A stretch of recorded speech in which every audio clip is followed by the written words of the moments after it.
नमस्कार दोस्तों, स्वागत है आपका अपना ही यूट्यूब चैनल टुडे एग्जाम पर। दोस्तों आज 80% नहीं, आज टुडे एग्जाम आपको 100% क्वेश्चन मिला के दिया है। और यूट्यूब के इतिहास में या मैं कहूं कि जनरल कंपटीशन के वर्ल्ड में ये पहला चैनल है जो पहले ही टाल ठोक के बोलता है कि आपको जो है 80% से आगे क्वेश्चन मिला के दूंगा। लेकिन आज तो बवाल ही हो गया। आज 95% क्वेश्चन, अगर टाइम मैगजीन मोदी साहब वाला क्वेश्चन छोड़ दे तो 24 क्वेश्चन मैंने आपको यहाँ पे मिला के दिया एक सिंगल PDF से। ठीक है भाई, तो चलिए देख लीजिए कौन कौन से क्वेश्चन पूछे गए हैं आज 9 सितंबर के फर्स्ट शिफ्ट में। देखिए यहाँ पे पूरे टोटल के टोटल क्वेश्चन है, एक भी क्वेश्चन मिसिंग नहीं है। तो 2500 क्वेश्चन आपको देखना है। इंपॉर्टेंट एक्स्ट्रा फैक्ट जरूर कर लेना है। जो कुछ भी नहीं पढ़ा होगा ना उनको मैं 10 से 12 क्वेश्चन गिफ्ट करता हूँ। जाओ बना के आओ, पास हो जाओ, बन जाओ साहब। चलो शुरू करते हैं आज का ये वीडियो। पहला जो प्रश्न है, लता मंगेशकर को भारत रत्न कब दिया गया था? कल शाम को कराया हूं, 2001 में दिया गया था। कब दिया गया था भाई? 2001 में दिया गया था। ग्रैमी अवार्ड जीतने वाले प्रथम भारतीय को याद रखना, पंडित रविशंकर। किस वाद्य यंत्र से संबंधित है? सितार से संबंधित है। एल्बम का नाम क्या था? अगर अंदर घुस के पूछे तो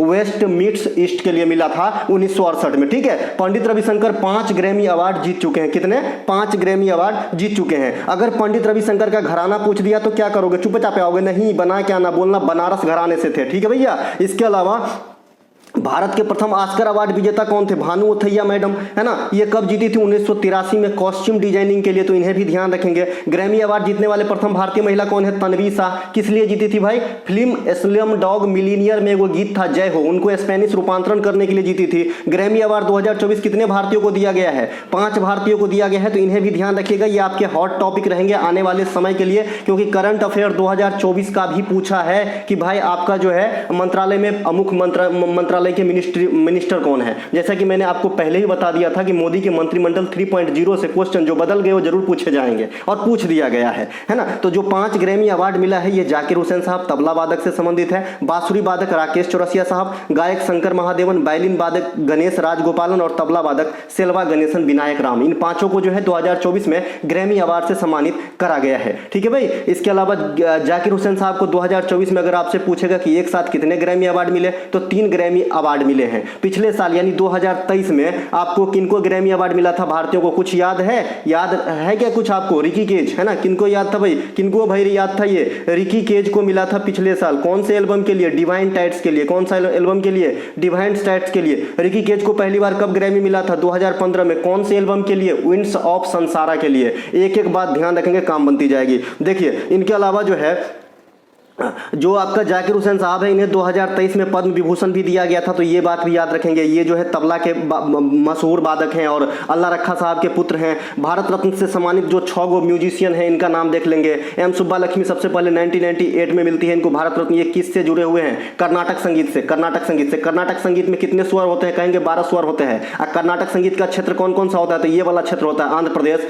है ना। इसके अलावा तमिलनाडु, केरल, कर्नाटक, ये तक कर्नाटक संगीत है। बाद बाकी इंडिया में कौन सा संगीत? हिंदुस्तानी शास्त्रीय संगीत, है ना। पंडित रविशंकर को कब मिला था भारत रत्न? 1999 में। लता मंगेशकर और बिस्मिल्लाह खान जो आपका शहनाई से संबंधित थे, दोनों को एक साथ कब मिला था? 2001 में मिला था। इनके अलावा पंडित भीमसेन जोशी को कब मिला था? 2008/2009। ये दोनों में से कोई एक ही लिखा रहेगा।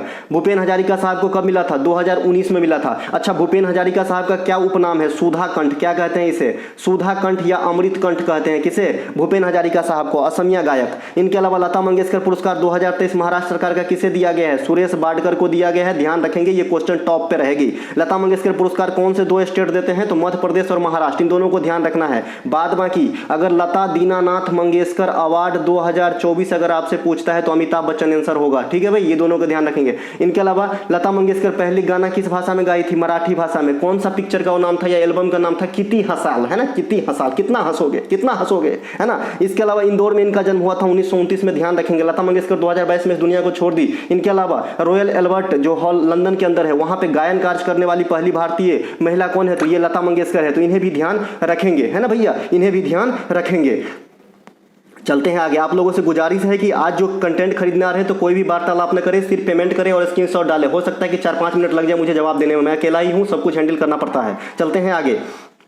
अगला क्वेश्चन पूछा गया है दादा बीसीसीआई का मुख्यालय कहाँ है? मुझे तो तीखा लग रहा है ये भैया मुंबई में। कितनी बार बताया, इससे कुछ भी आपसे पूछता जी कि पहला अध्यक्ष कौन था तो आप छोड़ते जी। आर ग्रैंट गोवन का नाम कितने बार हम मेरे मुंह से सुने हैं? सच सच बताइएगा। आर ग्रैंट गोवन। आज मुझे रोना और हंसना दोनों आ रहा है, तुम लोग पढ़ते क्यों नहीं हो, क्यों नहीं साहब बन जाते हो? ठीक है भाई, तो ये है मुंबई। इसके अलावा बीसीसीआई की स्थापना 1928 में हुआ था। मुख्यालय कहाँ पे है? मुंबई में है। ये क्या कराता है? जो भी घरेलू श्रृंखला है हमारा, है ना, उन्हें जो है कंडक्ट कराता है। घरेलू श्रृंखला कौन कौन सा भैया, है ना? Ranji trophy, Mushtaq Ali trophy, Dilip trophy, है ना, ये सब कौन करवाता है? बीसीसीआई करवाता है भाई। बीसीसीआई के वर्तमान अध्यक्ष कौन है? रोजर बिनी है। कौन है भैया? रोजर बिनी है। और इनके जो आपका सचिव थे जैसा, उनका कहां प्रमोशन हो गया है? अब वो आईसीसी के अध्यक्ष बनेंगे, ग्रेग बर्कले का स्थान लेंगे जो न्यूजीलैंड के पहले थे, है ना भैया, ध्यान रखना है। साई की स्थापना कब हुई थी? 1984 में। ये साई नहीं है, ये है भैया स्पोर्ट्स अथॉरिटी ऑफ इंडिया, भारतीय खेल प्राधिकरण। इसकी स्थापना होती है 1984 में। और इसमें अध्यक्ष कौन होते हैं? क्रिटिकल क्वेश्चन, तो बोलना इनमें पीएम अध्यक्ष होता है। जैसे योजना आयोग या फिर नीति आयोग में अध्यक्ष कौन होता है? पीएम ही होता है। उसी प्रकार से एसएआई के अंदर भी,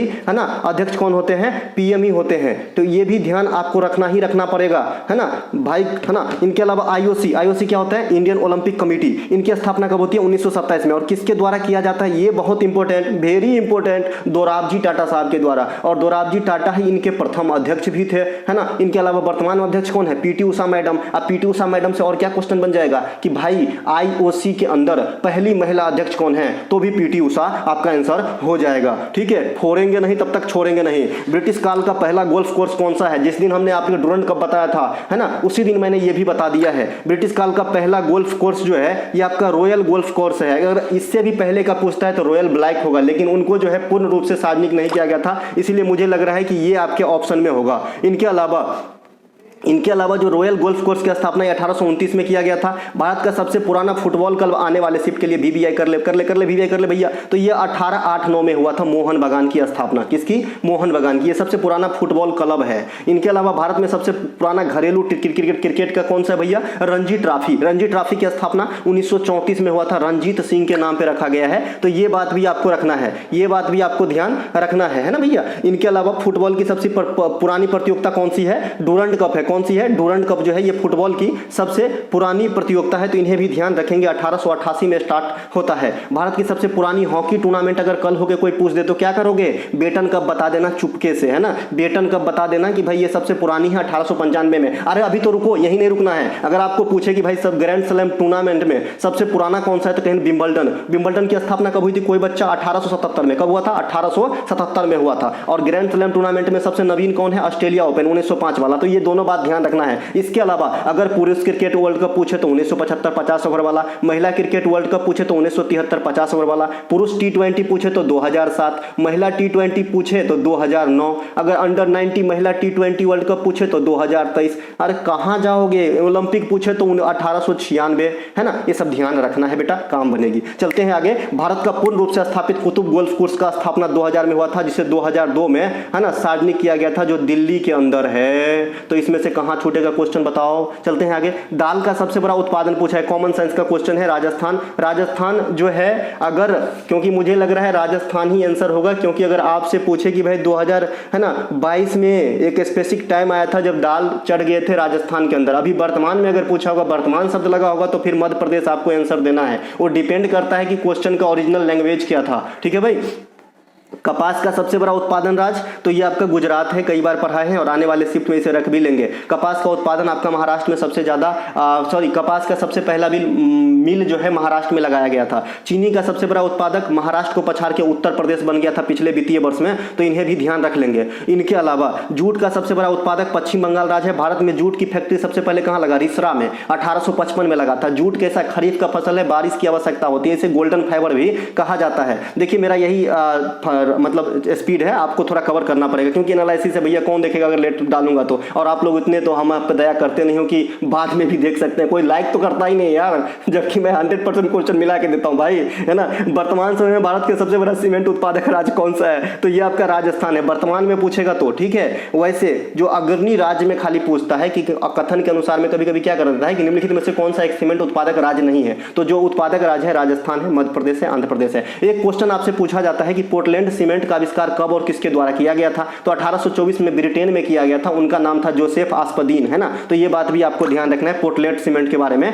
जोसेफ आस्पदीन के बारे में। भारत की पहली सीमेंट फैक्ट्री कब लगाई गई थी? 1904 में। कहां पे? चेन्नई के अंदर। लेकिन ये सफल हुआ था क्या? नहीं सफल हुआ था। क्या हुआ था सर? सफल नहीं हुआ था। तो फिर सफल वाला कहां लगाया गया? पोरबंदर में, गुजरात के अंदर, उसी वर्ष 1904 में ही लगाया गया था। वर्तमान में सबसे अधिक लौह अयस्क का उत्पादन कौन करता है? उड़ीसा राज्य करता है। लौह अयस्क का उत्पादन, बॉक्साइट भी हो जाएगा यहाँ पे, उड़ीसा में ही होता है ना। उड़ीसा में वो बादाम पहाड़ी जगह है, वहां से लोहा का खनन वर्तमान में सबसे ज्यादा होता है। तांबा का सबसे अधिक उत्पादन वर्तमान में मध्य प्रदेश करता है। कोयला का सबसे अधिक उत्पादन वर्तमान में छत्तीसगढ़ राज्य करता है। लेकिन याद रखना, अगर कोयला की भंडारण कहेगा ना तो झारखंड आंसर कीजिएगा, न कि छत्तीसगढ़। उत्पादन और भंडारण में फर्क होता है। बिहार में प्रांतीय सभा का गठन कौन किया था? अरे बीएसएससी का क्लास देख ले, रेलवे का क्लास देख ले, सब जगह बता दिया हूं। तो ये सहजानंद सरस्वती कौन किए थे? सहजानंद सरस्वती किए थे। इनके अलावा अखिल भारतीय किसान सभा का गठन सहजानंद, स्वामी सहजानंद, या माफ कीजिएगा, ये जो अखिल भारतीय किसान सभा उल्टा लिखा गया, सरस्वती इधर होनी चाहिए, ठीक है। फिर भी आप समझ गए, 1936 लखनऊ में किए थे। एनजी रंगा इनमें सचिव रहे थे, एक रंगा साहब थे, ये भी सचिव रहे थे अखिल भारतीय किसान सभा में, इन्हें भी ध्यान रखेंगे। इनके अलावा रामकृष्ण मिशन की स्थापना 1897 में विवेकानंद किए थे, कोलकाता के अंदर किए थे।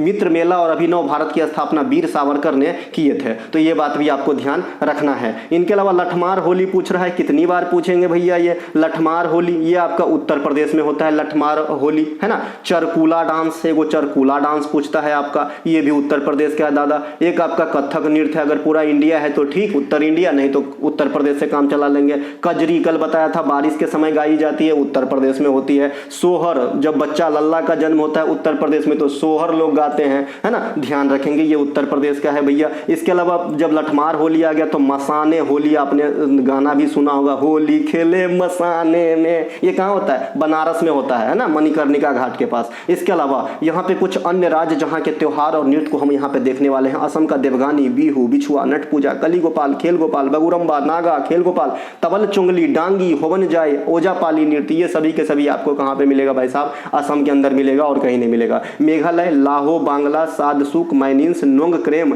बेदनी, खलम, ये कहाँ पे मिलेगा? मेघालय के अंदर मिलेगा, ध्यान रखेंगे। नागालैंड के अंदर बांस नृत्य बनेगा, रंगमा मिलेगा, चांगलो मिलेगा, नागा डांस मिलेगा, कुकी डांस मिलेगा, सुआ लूला मिलेगा, ये कहाँ पे मिलेगा? नागालैंड के अंदर मिलेगा। मिजोरम में चेराव नृत्य मिलेगा, खुल्लम, चैलम, है ना, ये सब आपका मिजोरम के अंदर मिलेगा। भूतकोला, यक्षगान, हुटरी, सुग्गी, कुनीथा, करगा, लंबी, बीरगस्से, बीरगस्से भी लिख लेना यहाँ पे, बीरगासे, दशहरा के समय, ये सब के सब कर्नाटक के अंदर होता है ना। कर्नाटक के अंदर एगो कमल, ठीक है, ये तो ठीक है जाएगा। भूतकोला, और इसे भूत आराधना भी कहते हैं, उसे ही ठीक है। तेलंगाना के अंदर पेरनी, शिव तांडवम, गुसाडी, बोमुलता, बोनालू, बथुकम्मा इत्यादि जो है तेलंगाना के अंदर लगाया जाता है। इनके अलावा, है ना, जब मैं पढ़ाऊंगा तब ये जो है कुछ न कुछ जरूर ठोकेंगे, क्योंकि दुनिया जो है अच्छा काम करने वाले की टांग खींचते जरूर हैं।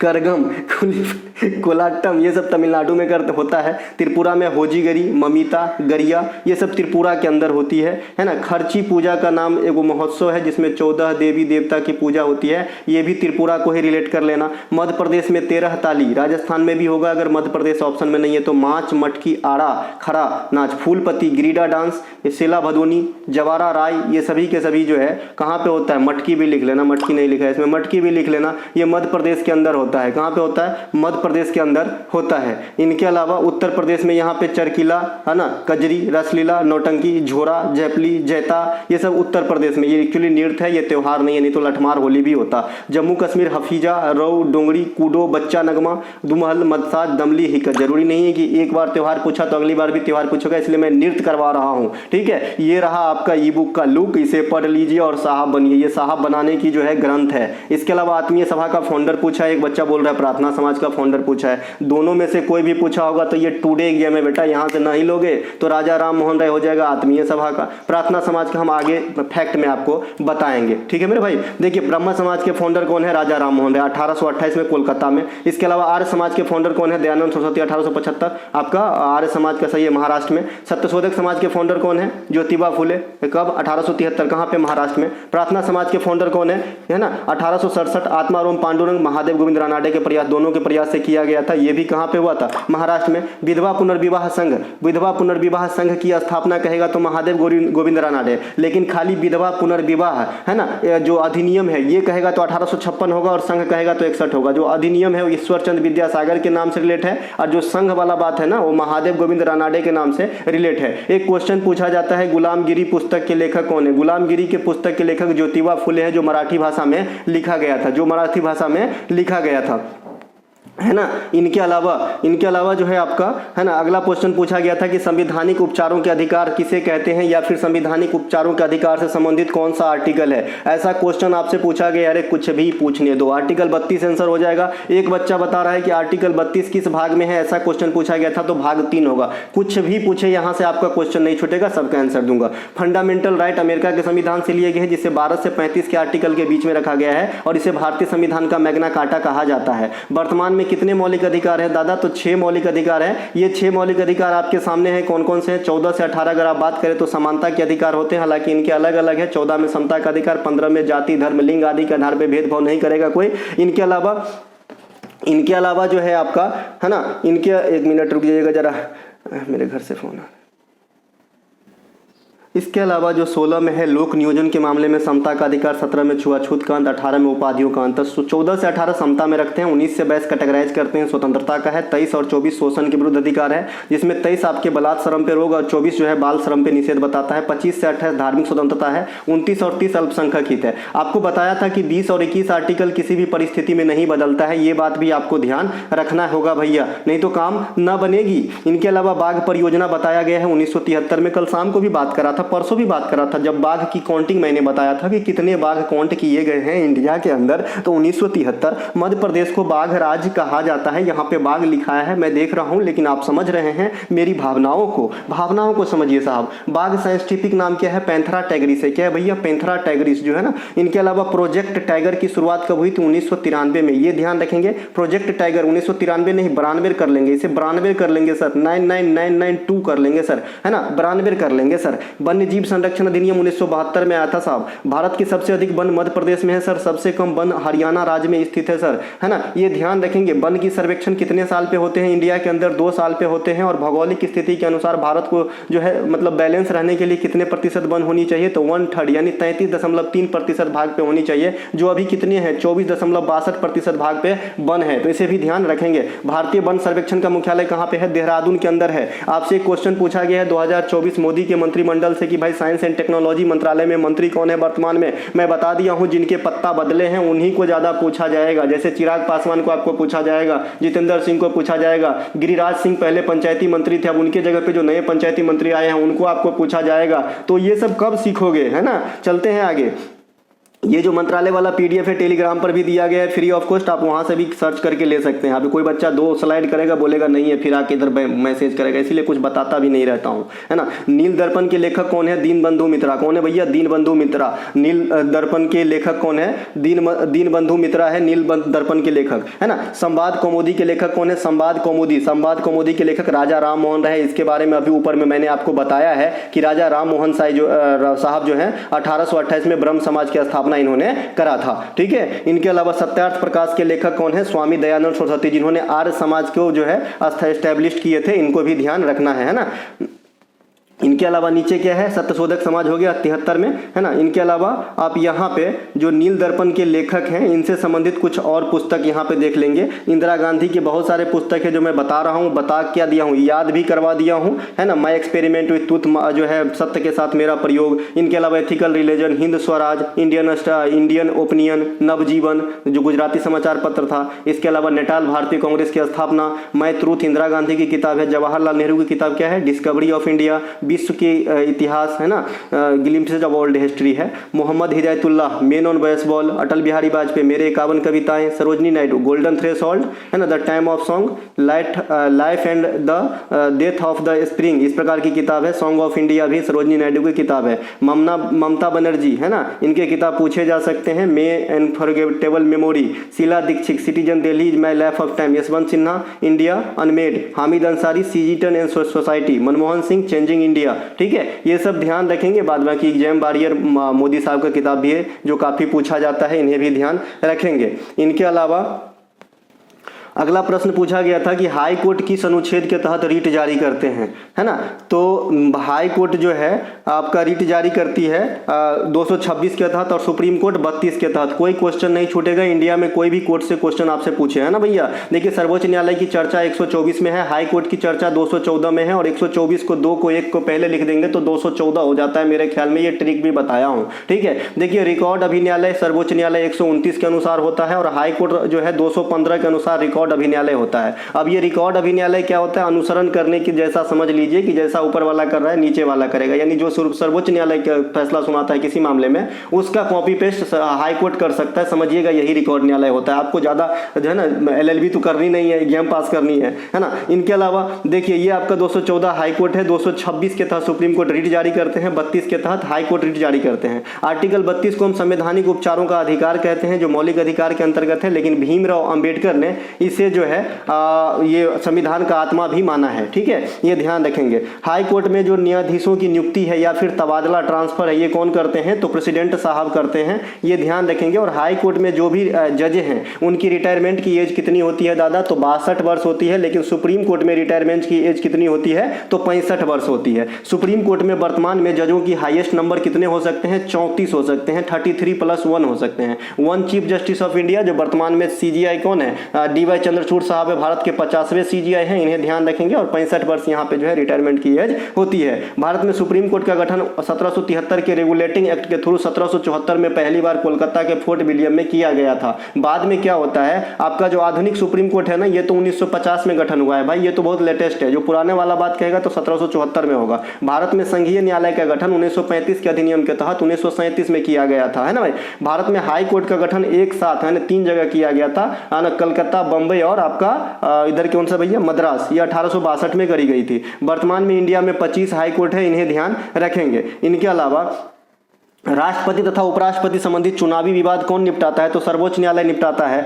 सर्वोच्च न्यायालय में जज बनने वाली प्रथम महिला कौन है, फातिमा बीबी, जो अब हमारे बीच नहीं है, इसे पद्म भूषण दिया गया है, लेटेस्ट वाला ध्यान रखिएगा। हाई कोर्ट के चीफ जस्टिस बनने वाली प्रथम महिला कौन है, लीला सेठ, कौन से हाई कोर्ट में, जो है आपका हिमाचल प्रदेश हाई कोर्ट में। महेंद्र बर्मन किस वंश से संबंधित भैया, पल्लव वंश से। कल भी बात की है, परसों भी बात की है महेंद्र बर्मन के। और कांचीपुरम जो जाता है, कांचीपुरम जो हर्षवर्धन जाता है, नरसिंह बर्मन, ये भी इन्हीं वंश के थे। यही क्वेश्चन को रिलेट करके इन सबको लपेटता हूँ। पुलकेशिन द्वितीय, है ना, ये भी बताते रहते हैं बार बार कि भाई इन सबको पूछा जाता है। ध्रुव राष्ट्रकूट का, इनको भी पूछा जाता है ना। मत विलास प्रहसन का नाम सुने हैं, इन्होंने ही लिखा है महेंद्र बर्मन ने। किसकी कौन सा किताब लिखे भैया, मत विलास प्रहसन, कहीं पे लिखा होगा, यहाँ देखिए, मत विलास प्रहसन, ये किताब का नाम है, ये लिखे हैं महेंद्र बर्मन, प्रथम जो चालुक्य वंश से, माफ कीजिएगा, पल्लव वंश से संबंधित है। पल्लव वंश के संस्थापक सिंह विष्णु, राजधानी इनकी कांचीपुरम हुआ करता था। पल्लवों में जो एगो शासक हुए नरसिंह बर्मन प्रथम, तो इन्हीं के काल में जो है आपका ये आए थे, हर्षवर्धन दक्षिण भारत की यात्रा किए थे, ये इस वाले स्लाइड में है। नरसिंह बर्मन प्रथम के काल में हर्षहेनसांग ने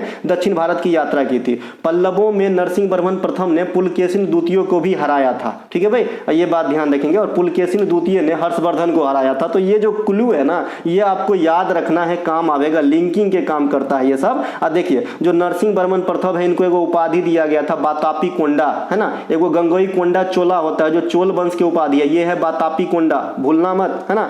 अन्य शासक नंदी बर्मन, अपराजिता, ये सब जो है आपका इसी वंश के हुए। राष्ट्रकूट वंश के संस्थापक दंती दुर्गा, इनकी राजधानी मनखेत हुआ करता था। इनके अलावा तमिलनाडु की वर्तमान CM पूछ दिया है, ये रहा आपका तमिलनाडु की CM, स्टालिन साहब होते हैं, है ना, स्टालिन साहब होते हैं। आंध्र प्रदेश की बात करेंगे, चंद्रबाबू नायडू, ये मंत्रिमंडल में आने के बाद बने हैं। इनके अलावा नहीं, पहले से। इनके अलावा अरुणाचल प्रदेश श्री पेमा खांडू, असम श्री हेमंत बिस्व शर्मा, बिहार श्री नीतीश कुमार 9वीं बार बने, छत्तीसगढ़ श्री विष्णुदेव साई, है ना। इनके अलावा दिल्ली श्री अरविंद केजरीवाल, गोवा श्री प्रमोद सावंत साहब, गुजरात श्री भूपेंद्र पटेल साहब, हरियाणा श्री नायाब सिंह सैनी, इन्हें पूछेगा अगले शिफ्ट में, लिख लो, काली जवान वाले बाबा का एक बोटी, है ना, हरियाणा का पूछेगा। इनके अलावा हिमाचल प्रदेश सुखविंदर सिंह सुक्खू, ये गायक नहीं है भाई, ये अलग है। झारखंड हेमंत सोरेन, चंपई सोरेन के बाद में कल भी बात किया था इसका। कर्नाटक श्री सिद्धारमैया, कांग्रेस की सरकार है, यहाँ की जो भी योजना होगा इनको ध्यान रख लेना, कर्नाटक वाली।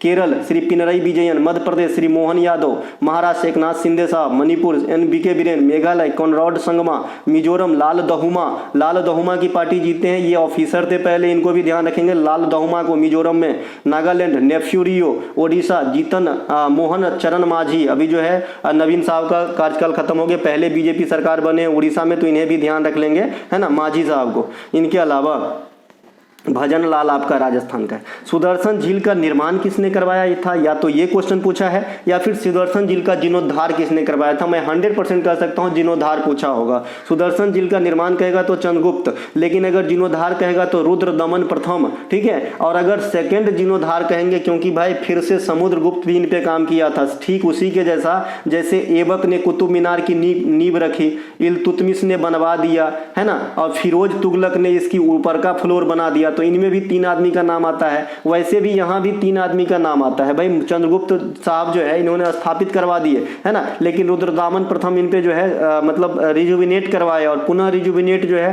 स्कंदगुप्त के द्वारा करवाया गया था। मुंद्रा पोर्ट पूछा जाता है, गुजरात में है मुंद्रा पोर्ट, है ना, कहाँ पे है, गुजरात के अंदर है मुंद्रा पोर्ट, है ना। इनके अलावा भरहूत स्तूप, ये कहाँ पे है, सतना में है। सतना कहाँ पे है, मध्य प्रदेश में है ना, सतना में ही, सतना के पास ही आपको मैहर मिलेगा, जहाँ मैहर वाली माता होती है। विश्व मोहन भट्ट को 1994 में कौन सा अवार्ड दिया गया था, ऐसा क्वेश्चन पूछा गया है। तो ये रुद्रबीना, कौन सा भैया, रुद्रबीना जो है विश्व मोहन भट्ट को आपका जो है ग्रैमी अवार्ड दिया गया था, रुद्रबीना से संबंधित है 1994 में, इन्हें ध्यान रखेंगे। ग्रैमी अवार्ड 2024 में 5 जन के जो दिए गए हैं, ऊपर मैंने बता दिया था, फिर से यहाँ पे रखे हैं, एक बार फिर से लुक मार लीजिए। जाकिर हुसैन साहब, राकेश चौरसिया बांसुरी से, शंकर महादेवन ये गायक हैं, वायलिन वादक गणेश राजगोपालन, और तबला वादक सेल्वा गणेश विनायक राम। इनमें गणेश बहुत ज्यादा है, हर 3 जगह गणेश है, आप देख सकते हैं, ठीक है भाई। तो इनको थोड़ा अच्छे से जो है एब्जॉर्ब कीजिएगा। टाइम मैगजीन के द्वारा 2021 में सबसे ज्यादा इन्फ्लुएंसर आदमी कौन है, इन्फ्लुएंस्ड पर्सन कौन है। देखिए ये क्वेश्चन मैंने नहीं बताया था, लेकिन अब तक जितने क्वेश्चन आपने देखा सब बताया हूँ, और आगे जो भी देखोगे सब बताया हूँ,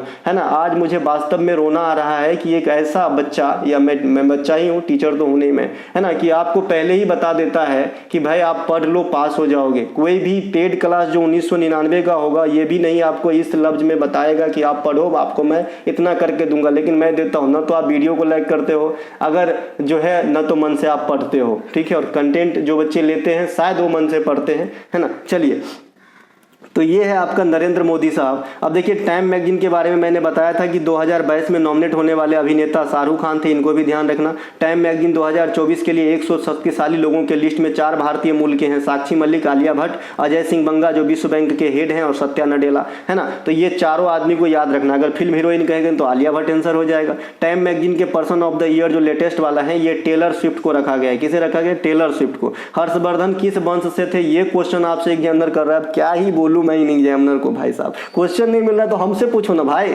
हमसे पूछो ना।